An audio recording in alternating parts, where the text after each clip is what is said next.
दर्शकों को जय श्री राम, वंदे मातरम। आज मैं कक्षा 7 हिंदी पाठ 13 अगर नाक ना होती, ये व्यंग्य है। इसके रचनाकार गोपाल बाबू शर्मा जी हैं। तो पाठ के शीर्षक से ही हमें पता चलता है यदि नाक ना होती। नाक इज्जत का प्रतीक माना जाता है। तो शर्मा जी बतलाते हैं कि कितना अच्छा होता अगर नाक ना होती।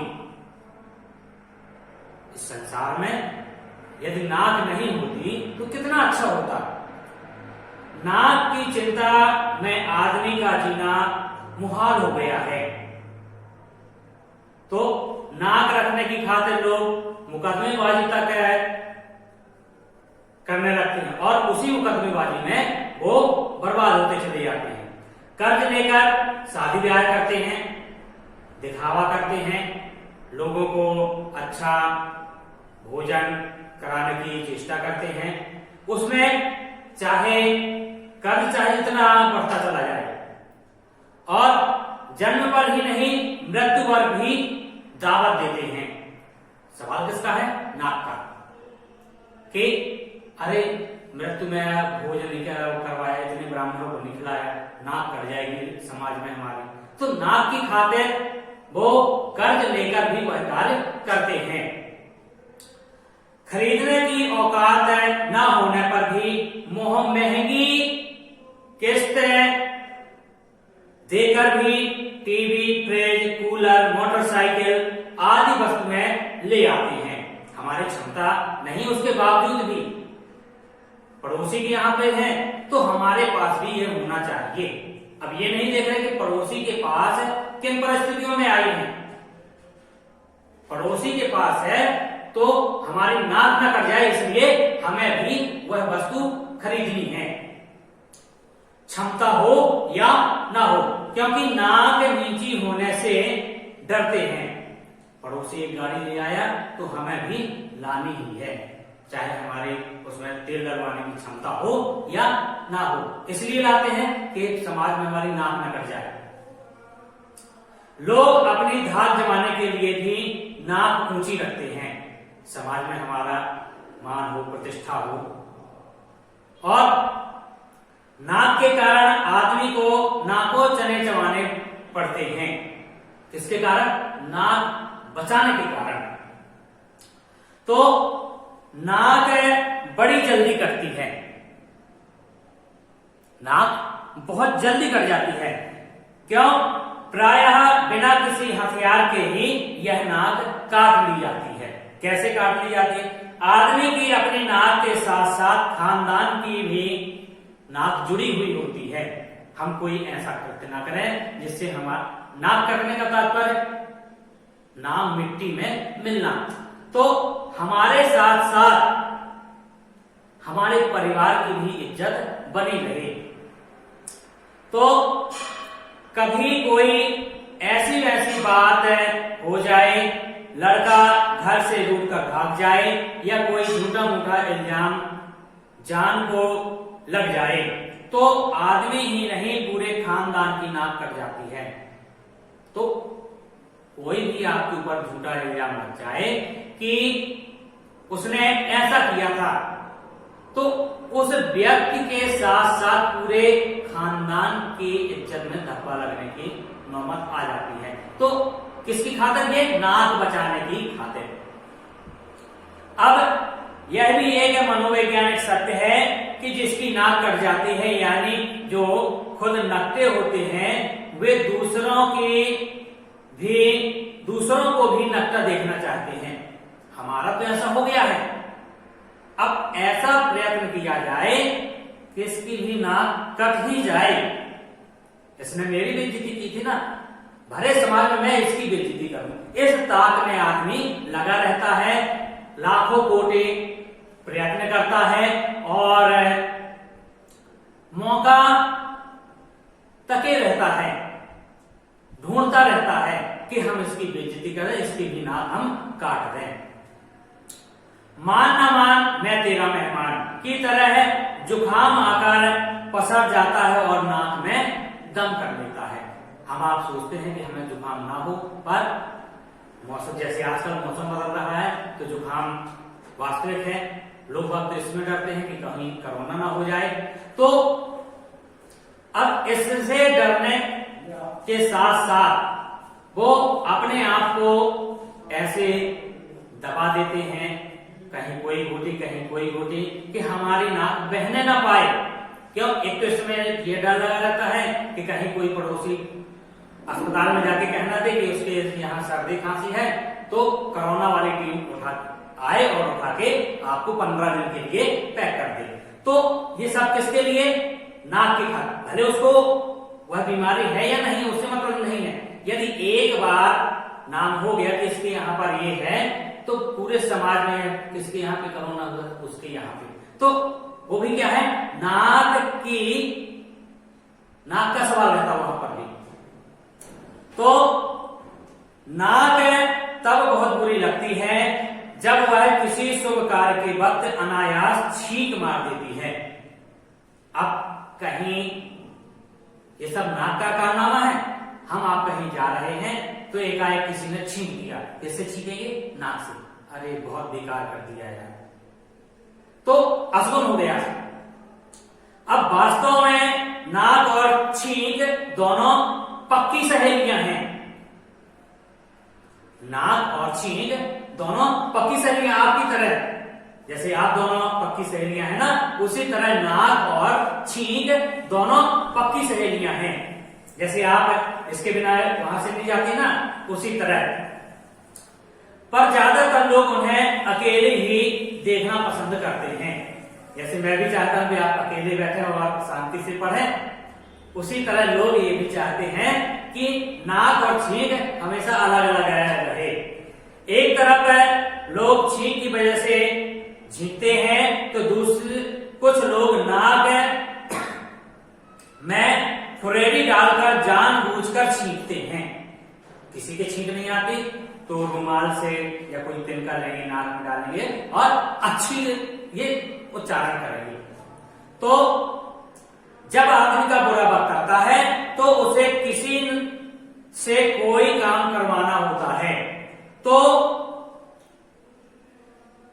जब व्यक्ति का बुरा समय आता है या किसी को किसी से कोई कार्य करवाना हो, तो क्या होता है, तब वह सारी हेकड़ी भूल जाता है, अपना सारा गुरूर भूल जाता है। अब भैया आप ही हैं, थोड़ा सा ये काम कर दीजिए।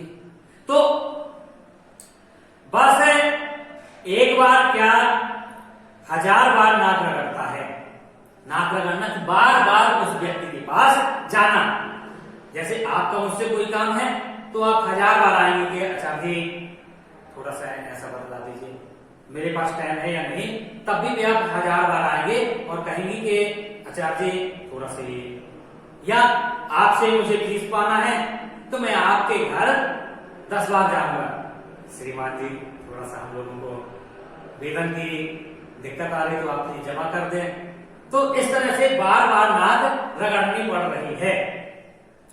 तो या कि फिर जब कोई गलती हो जाती है तब भी आदमी को अपनी नाक रगड़नी पड़ती है। छोटा सा उदाहरण, यदि आपसे कोई गलती हो गई, जैसे आप कॉपी नहीं लाई, तो जब आप कॉपी नहीं लाई तो आप अच्छा जी आप थोड़ा सा कॉपी चेक ना करिए ना, थोड़ा सा इसको समझा दीजिए, तो मिन्नतें कर रहे हैं, ना करना है मिन्नतें करना कि आज यह कार्य ना किया जाए, यह कार्य करिए जिससे हम बच सकें। तो जिन लोगों में बदलने और ईर्ष्या की भावना होती है, वे भी मौके की तलाश में रहते हैं कि कब कैसे इसकी नाक रगड़वाई जाए।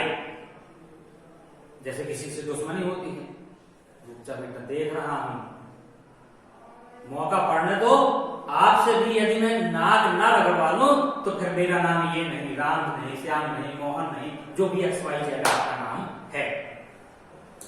जिंदगी में हंसना गाना ही नहीं, रोना भी पड़ता है। स्वाभाविक बात है कि हमारे और आपकी जिंदगी में कभी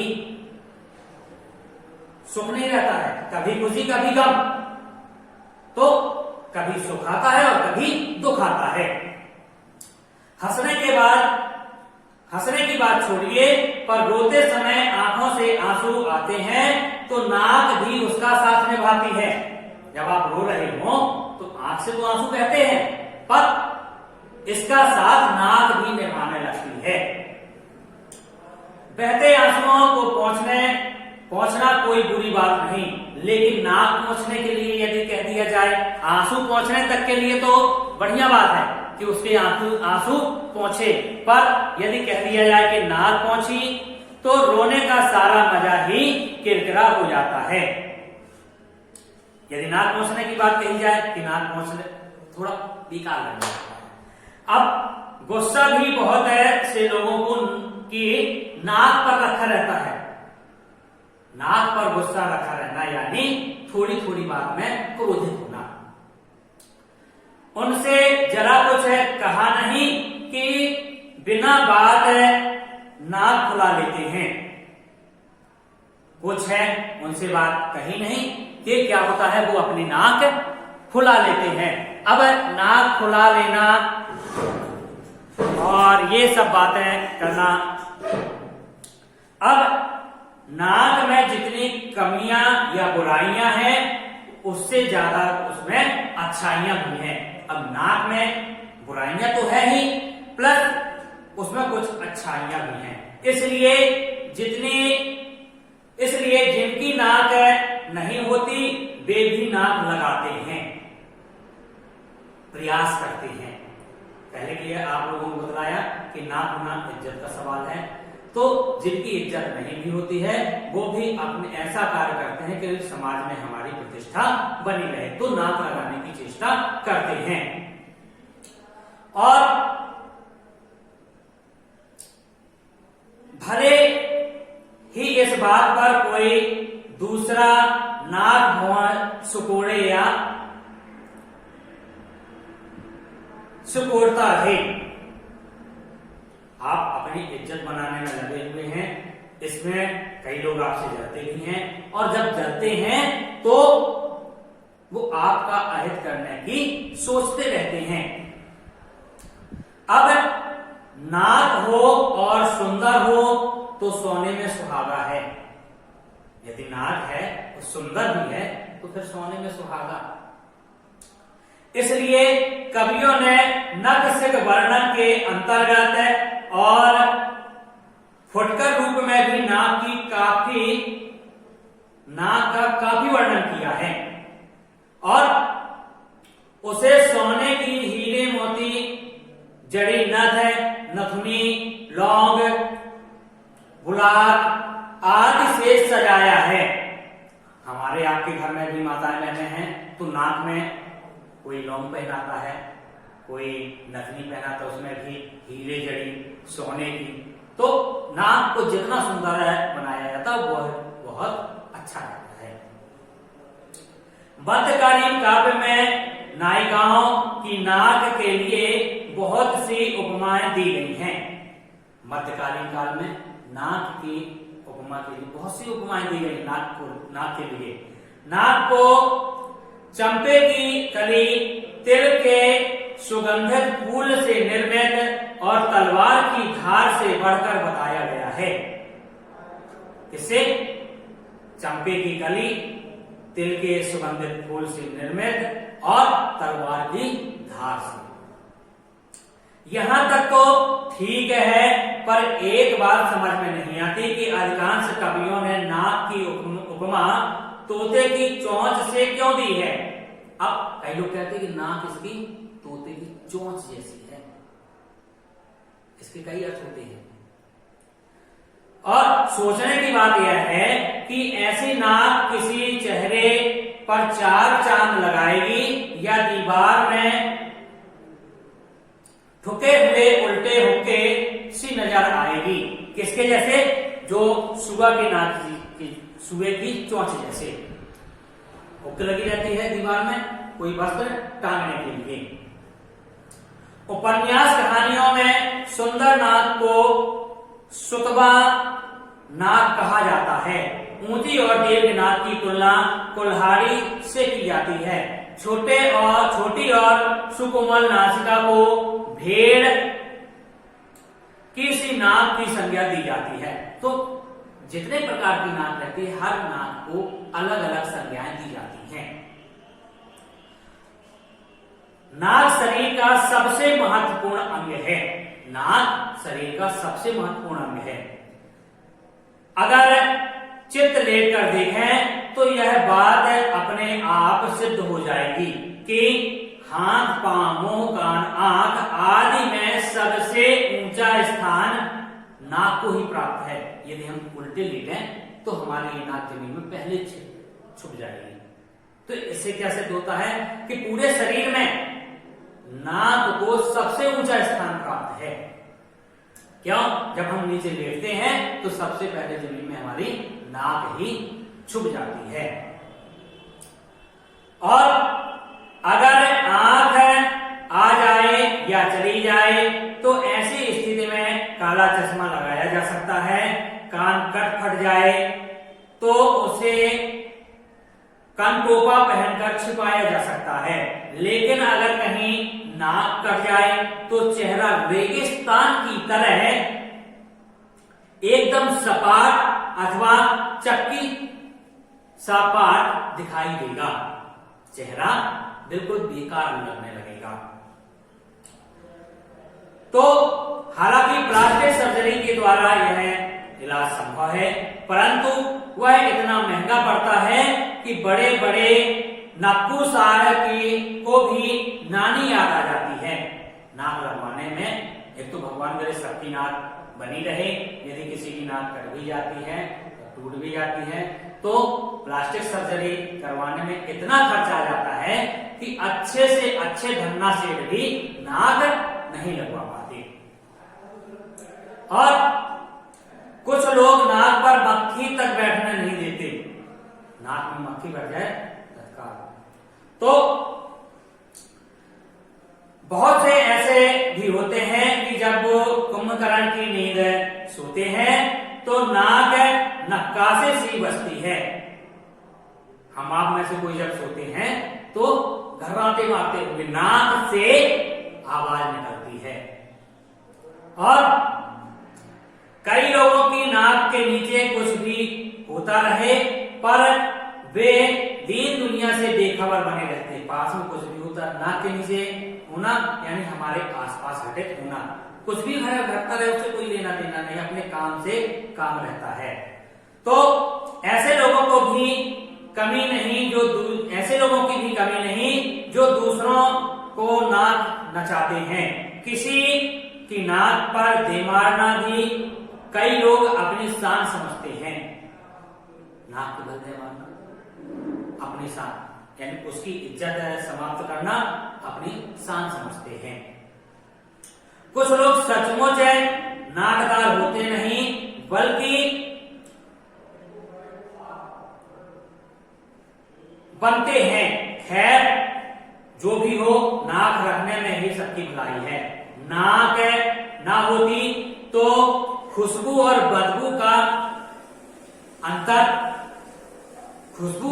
में अंतर समझ नहीं आता। कुछ भी महक आती रहे तो अपन को कोई लेना देना, यदि नाक नहीं होती तो।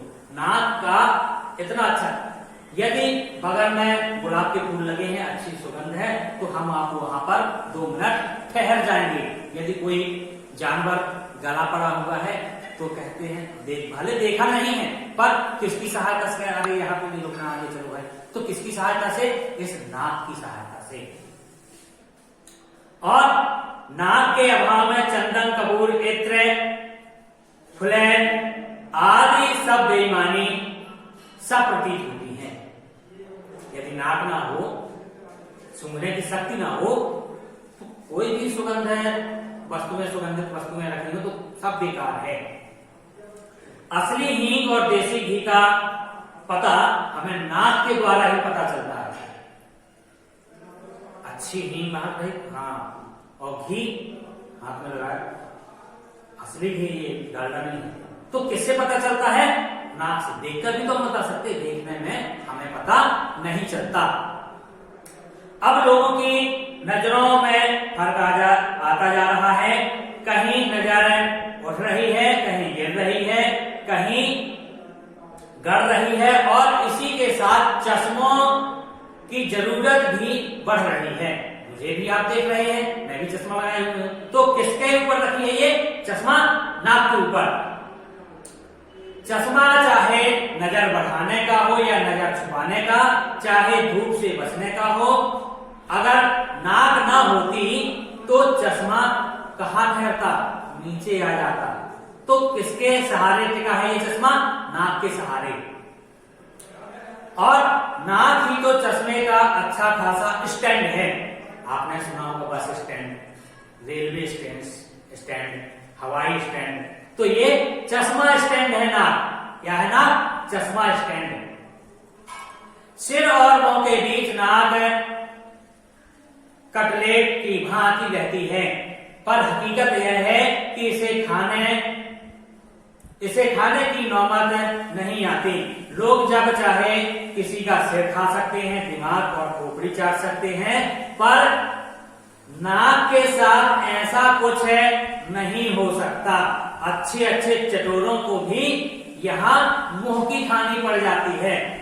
दिमाग चाट लेंगे और खोपड़ी खा लेंगे, पर जहां नाक की बात आती तो इससे दूर ही भागते हैं, है ना? किसी से कह दो कि चाटो वाला, तो वो दूर दूर दूर। तो अब नाक के और भी बहुत से फायदे हैं। उच्छ्वास और निश्वास का कार्य मुंह से किया जा सकता है, पर प्राणों का आधार श्वास और श्वास लेने का साधन नाक ही है। सांस लेने का साधन क्या है? नाक। और नाक की गड़बड़ी से आदमी नकियाने लगता है और नक्सुरा कहलाता है। यदि हम ये नाक ना होती तो हम अच्छे से बोल भी नहीं पाते। और नाक हीटर का काम करती है। आप लोगों को जानकारी हो या ना हो, हमारी ये नाक हीटर का काम करती है। किस तरह से? बाहर की ठंडी हवा को गर्म करके हमारे शरीर के अंदर पहुंचाती है, ठंड लगने से बचाती है। और आजकल पर्यावरण प्रदूषण जोरों पर है, सभी लोग आप देख रहे हैं, डस्ट, धूल और वातावरण में व्याप्त प्रदूषण को फेफड़ों तक जाने से नाक ही रोकती है। यदि नाक ना होती तो सीधे धूल हमारे फेफड़ों में समा जाती। तो नाक में जो ये बाल रहते हैं, ये बाल उस प्रदूषण को रोकती है। नाक में उगे बाल छन्ने और झाड़ू का काम करते हैं। किसका काम करती है? छन्ने और झाड़ू का। बहुत से लोग मतलब साधने के लिए अपने मालिक की नाक के बाल बन जाते हैं। मैंने बताया ना, नाक के बाल यानी उस पर आने वाली मुसीबतों को दूर करते रहते हैं। जिस प्रकार अंगूठा दिखाने, आंख दिखाने, दांत दिखाने, पीठ दिखाने आदि के मुहावरे प्रचलित हैं, दुर्भाग्य कहें या सौभाग्य, कहते ना अंगूठा दिखा दिया, आंख दिखा दी, दांत दिखाए। तो अब ऐसा कोई भी मुहावरा नाक के विषय में नहीं है। यह नाक का दुर्भाग्य कह लें या फिर उसका सौभाग्य। हाँ, यदि नाक बीमार पड़ जाए तो कोई कितने भी नक्कू क्यों ना हो, कोई कितना भी नक्कू क्यों ना हो, उसे भी मजबूर होकर नाक दिखाने के लिए नाक वाले डॉक्टर के पास भागना पड़ता है। तो सभी से आशा है कि अपनी अपनी नाक बचाकर रखें, और हो सकता है आप लोग भी अपनी नाक बचाएं, अच्छे से पढ़ें, परीक्षा में उत्तीर्ण हो। मेरी बात ध्यान रखिएगा। तो नाक बचाते हुए सभी कार्य करना है। इसी के साथ जय हिंद, जय भारत।